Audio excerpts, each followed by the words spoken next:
नाशिक शहरवासियांसाठी सुरुवातीला महत्त्वाची बातमी। एकाच दिवसातल्या विक्रमी पावसानं नाशिक शहराची वर्षभराची पिण्याच्या पाण्याची चिंता मिटली आहे। त्यामुळे दर गुरुवारी नाशिक शहरात लागू असलेली पाणी कपात आता रद्द करण्यात आली आहे। मात्र दर दिवशीची 20% पाणी कपात 31 जुलैपर्यंत सुरूच राहणार आहे। 31 जुलैला पाणी परिस्थितीचा आढावा घेऊन नंतर पुढील निर्णय घेतला जाणार आहे।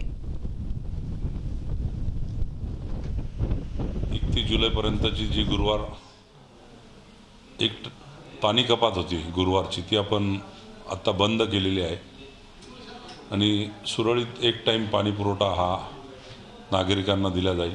31 जुलैपर्यंत फक्त 3 गुरुवार पाणी कपात केलेली होती, आपण ती आता सुरळीत केलेली आहे। दरम्यान मुसळधार पावसानं धरणं भरली आहेत, त्यामुळे नाशिक जिल्ह्यातल्या धरणांमधून पाण्याचा विसर्ग सुरू झालाय। नांदूर माध्यमेश्वर धरणातून तसंच धारणा धरणातून 11,911 क्युसेक्स विसर्ग, कादवा धरणातून 13,000 क्युसेक्सचा विसर्ग,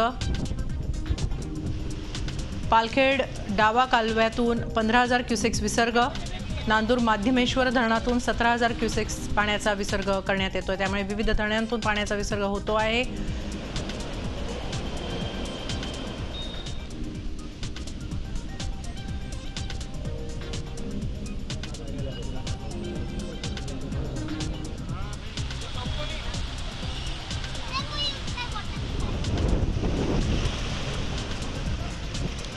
पण मुसळधार पावसामुळे नाशिककरांचं चांगलंच नुकसानही झालंय।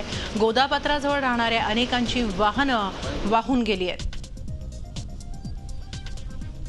गेल्या 2 दिवसात नाशिक जिल्ह्यातील जे काही मध्यम आणि मोठे असे एकूण 23 प्रकल्प आहेत, 23 प्रकल्पातील सर्व जलाशयाचा साठा 7% वरून 24% वाढलेला आहे।